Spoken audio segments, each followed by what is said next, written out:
This weekend, I had the incredible opportunity to dive into the pre-alpha Creator Playtest of Greyzone Warfare, as we delved into the game, testing mechanics and offering feedback. And honestly, I'm disappointed in myself because I have become absolutely addicted to this game. To put it simply, I am hooked. The impending end of this playtest has me contemplating my sanity as I fear I may transform into that cliched gamer counting down the moments until I can play it again. But before I succumb to full-on gaming withdrawal, let me share with you why Greyzone Warfare has captured my attention and why it's poised to make waves in the gaming community. Before we dive in, I want to stress one crucial point. What you're about to see is a preview build. It's pre-alpha. To put it into perspective, think back to the days of receiving demo discs with your PlayStation magazine. Remember how you'd eagerly pop it into your PS1 or PS2 and relish every moment of those 2 levels of racetracks it offered? Well, that's precisely what this is. A taste, a glimpse of what's to come. It's important to acknowledge that this is not the final product. Much is still in flux, undergoing refinement and polish. So, as you watch, keep in mind the fluid nature of the game's development. Furthermore, I understand that this game won't resonate with everyone, and my enthusiasm for it doesn't make me a shill. There's a fair bit to cover in this video, but for those who don't know, Greyzone Warfare is a game being made by Madfinger Games. It's an immersive, open-world tactical FPS that's set deep within the vibrant Asian jungle in a fictional place called Lamang Island, which is heavily based on a real-life location. You join one of 3 PMC factions: Lamang Recovery Initiative, Mithras Security Systems, and Crimson Shield International, with all 3 having their own lore behind them. Now, to accompany this, there are 16 players per faction in the server, so that makes it 16 versus 16 versus 16. However, Greyzone Warfare isn't just a straight-up PvP game, it's PvE VP. I'll get into this a little bit later, but what they've done here works really well.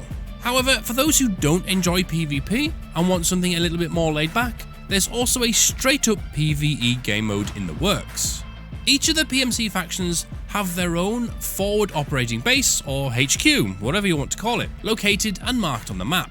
And from there, you traverse the beautifully handcrafted and incredibly detailed 42km² map, either on foot or by helicopter, as you work your way through various tasks, or simply just explore and look for trouble.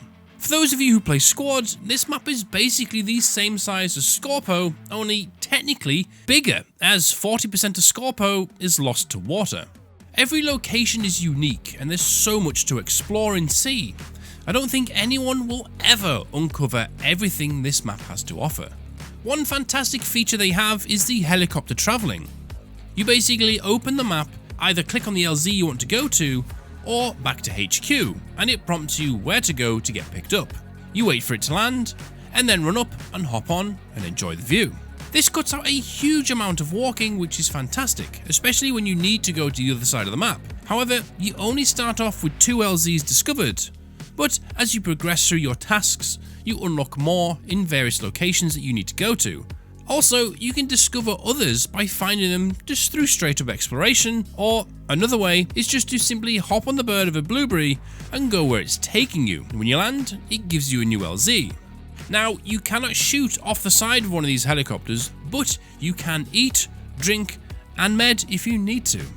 Things are so detailed and immense in this game that my PC struggled to get good recordings. But part of that is down to me playing at 4K resolution, so I'm using things like DLSS, frame generation, and I've toned my graphics settings down a bit. But not only that, this is the first time they have had more than just their internal team playing, so optimization is certainly something these guys are keen to nail as this year goes on. What we have now is purely a test build, so we can stress test the game, the servers, the engine, and the framework whilst showcasing it to you guys. They know themselves there's still a lot of work to do, but that aside, all of the foundations are there and working, whilst some may be primitive or placeholders, doesn't take away from the immersion. Now, this game isn't raid based, it's server based, and as a result, there's no timers on anything. The server never sleeps, a bit like Rust or DayZ for example. And this itself has some great features.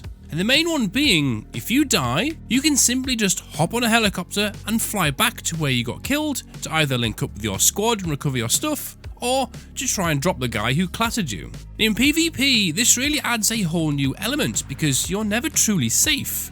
You can't just wipe the lobby and relax. There's always that chance they might come back. Now, when I said this game was essentially a 16 versus 16 versus 16, I was curious as to how this would work, especially when there's emphasis to work together and punishments for killing your own faction. I was a little apprehensive over how this would play out, especially when Tarkov is supposedly wanting to do the same thing with Bears and Usex, yet everyone just shoots each other on sight. Well, the devs have clearly thought about that. You get 2 maps to use in game, one full map where you can mark waypoints and use to navigate the LZs, and a quick map, and on both maps you can see everyone from your faction, kinda similar to how Squad does things. But what this has inadvertently done is immediately removed the whole kill on sight attitude and actually installed a layer of teamwork that you wouldn't expect. For example, you could be in one of the towns doing your quests and you hear a firefight not far from you, and upon checking the map you see that they're friendly in your faction getting pushed by the local raiders. You actually end up finding yourself wanting to help anyone in your faction that you can. You can even revive them after you've cleared up the location, but I'll go into that a little later on. Loads of people have been helping each other out with their quests, either by telling each other where they are or by physically showing each other's and sherpering them through their missions. You could be anywhere on the map, and the minute you see another friendly on the map close to you, you generally end up linking up. All of this really does lead to some great cohesive team play with some brilliant banter along the way. Honestly, the teamwork in this game can rival the likes of Squad and Hell Let Loose, and this is one of the main reasons why I enjoy this game so much. Now, a slight downside on this is at the moment everyone starts with the same gear, and despite there being 3 PMC factions, we all have the same camo and uniforms. So during the playtest, identifying enemy PMCs has been a bit difficult. But this is pre-alpha. They have already stated that this will be addressed going forwards, so I'm looking forward to seeing the options other PMCs get in future builds. So being able to distinguish between friendly and enemy camouflage in the future will be a skill worth learning, especially if you want to have that slight edge. Now, when it comes to the AI, I simply can't get over just how many of them there are in one location. And then when you see how many locations there are, there's easily more AI on the map than there are active players for Squad 44. The AI vary in terms of appearance, gear, and in some aspects how deadly they are from location to location. Like most games with AI, they're either super dumb or super lethal. Also mixing the fact that you either one-tap them in the head or they eat everything you throw at them can lead to some interesting experiences. But again, this is a preview build and they're still working hard on perfecting their AI. Part of their tankiness could be down to Greyzone's unique health system. They don't run off traditional hit or health points on various limbs like Tarkov or other games do. They have a more in-depth system that makes you protect and monitor your vitals, including your blood level. You could be shot in the legs or arms several times and it won't kill you unless you lose all of your blood. And even then, you pass out or go into a coma at a certain level. And this is where either your squad mates or faction members can help you, because they can revive you by performing the necessary medical healing. So they can stop the bleeding and give you blood where needed. You can also heal each other without being in a pool of your own blood on the floor. So if your friend runs out of bandages, you can just bandage them instead of passing meds around like some gamer pass the parcel. On top of this, there's also the usual hunger and thirst to manage along with stamina.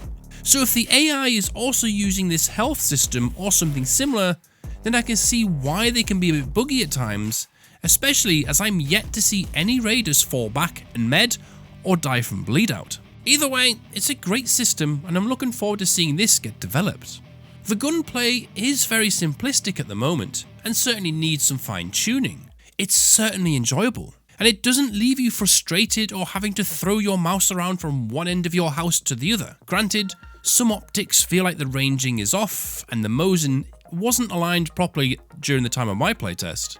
It's still a lot of fun to use. Be it against the AI or players, it just becomes something you don't have to overthink, which allows you to enjoy the rest of the game. Oddly enough, when it comes to PvP, you forget about the gunplay and you concentrate on the job at hand. And hit reg is generally really tight, and everything works as intended. Headshots are what you want to seek out, but in close quarters things can and do get messy, and that leans on the fact that the gunplay is clearly enjoyable if you're not having to think about it. The picture-in-picture optics are really smooth as well. The Alcan Spectre is my outright favourite right now. It's clean, performs well, and does the job as you'd expect. Some of the red dots and hollows need a bit of attention though, as they're very washed out and it's very hard to see the reticle in a lot of situations. There's plenty of options to modify your weapons to how you prefer to have them, whilst only being limited weapons and gear in game right now. But as you progress and level up the various vendors, you unlock more weapons, ammo, and modifications. Alternatively, you can just go to another town, take out a few enemies to get better weapons and ammo, but this comes with its own risks. Along with the better gear and more money, as you do more tasks, you start unlocking more landing zones, which means getting around the map becomes easier.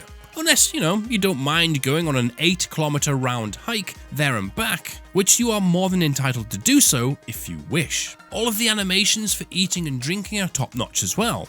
And unlike Tarkov, when you consume something, it goes in your mouth hole, not your secret throat hole. All the medical animations do the job, but the best bit is you can cancel them when you need to. If you're mid-bandage or halfway through a lovely can of soup, you can just right-click and it puts it away, pulls your weapon back out when you're in a pinch. And to top it off, there is an in-game VOIP system which works brilliantly for proximity and at range. The only thing I'd wish for here would be 2 push-to-talk buttons rather than 1. That way you'd have one for local chat and one for radio. Again, similar to Squad. But the super neat thing here is all 3 factions can hear each other talking in local when you're close enough. And that's something I really like. Let's move on to a few things that can and are a little bit problematic. As already mentioned, AI can either be really thick or super terminators that track and shoot you through bushes, fences, and buildings. There are points that even the dumb ones lock onto you. Unless you can retreat a good way away, they just keep shooting at you regardless of where you are, and there's been a few occasions AI can spawn right next to you. Moving on to audio, whilst everything works, a lot of it sounds a bit cheap and basic. Again though, a lot of this stuff could just be placeholder audio for this playtest, but it really needs a good going through and some polishing up in this aspect, especially with grenades and the weapons. There's also instances where audio can start stuttering and that the devs do know about this. And one more thing I'll give credit for though, is the ambient sounds are fantastic. A little bit on the loud side, but it really does help paint the picture of the environment. The movement in-game feels fine, but the animations again clearly need some more time spent on them. I love the one-handed sprinting, but when you see someone else doing it, it looks like they're desperately looking for a toilet after sampling some of the local food that turns out to be out of date. And some of the weapon holding looks a bit uncomfortable. The missions or quests are good, they give you clues as to where you need to go or to find certain things, and over time, doing this helps you familiarise yourself with certain areas of the map. But they really could do with making the missions completable either solo or as a squad, or have solo missions and squad-based missions. Whilst at the beginning it won't be much of an issue doing tasks with your friends, it will be months down the line when a few more of your friends get the game and you get on together. You'll be a level 20 and your friend will be a level 4. You've kind of got 2 choices here. You help them with their tasks, which are at no benefit to yourself, so you don't get any rewards other than helping your mate, or you do your tasks, which, well, that doesn't really help your mate, does it? But you progress. So having some squad-based missions will be a great way you can both do stuff together on the fly, whilst being at 2 completely different progressional points within the game. It's not a major issue, but I feel that it would massively benefit a lot of people, and would even encourage people to quest up with random people within their faction. But the biggest issue Greyzone faces is the constant comparison to Escape from Tarkov, and people saying, oh, will this be a Tarkov killer? Honestly, whilst yes, there are similarities, people need to stop comparing the two or accusing Greyzone of copying Tarkov. When it comes to inventory, it doesn't matter how you do the UI, it's always going to look similar. Same goes for the traders, and same goes for the missions. You don't hear people saying this about other survival shooters like Incursion Red River for example, whose inventory looks very much the same as Tarkov and Greyzone. When you take the inventory system, animations, and weapon modifying away, that's really where the similarities end. Tarkov is an ultra-hardcore, brutally punishing game that's all about you looking out for you and no one else. Greyzone is more of a sandbox in some areas, but mainly it's about teamwork and cohesion. The fact it's not raid based and it's a constant server is more than enough to separate the two. It's also a lot more user friendly. The fact that you've got a usable in-game map and you can see friendlies on it again is another huge factor in this game standing on its own 2 feet. Yes, you can see a lot of influences from other games such as DayZ, Squad, Arma, Rust, Insurgency Sandstorm, just to name a few, but they've made their own unique game and unique experience. Greyzone isn't out there to kill any game. Madfinger Games are out there to make the game that they want and make it the best as they can. I myself used to be a huge lover of Escape from Tarkov, and yes, they are the trendsetter. It's very much like when PUBG was at the front line, and from there, a whole bunch of other Battle Royale games came to the trend. So it's great to see that this genre is getting more titles come to it. The difference I see here though, is this is the first one for me that truly stands out. Going forward from this, the developers have already said there's many other features and additions they want to add in, but they also know that this is far from finished. Honestly guys, for a preview build that's this early on into the development that performs as well as it has been, this is promising. So long as the team makes the right moves and keeps developing the game that they want to make, they're going to have a really bright future ahead of them. Early access is expected at some point later on this year, but I wouldn't be surprised if they do another one of these preview builds again at their next development milestone. I certainly hope so, because I don't know how I'm going to cope until then. The fact that they have already got over 75,000 people in their Discord, which was only created at November 2023, and on Twitch alone last night had over 150,000 viewers, showed that there's a lot of eyes and eager people for this game. I know this isn't for everyone, but for me, it's in my top 2 of my most anticipated games over the past 3, 4, 5 years. Nightrunner's being my number 1, but that might be a story for another day.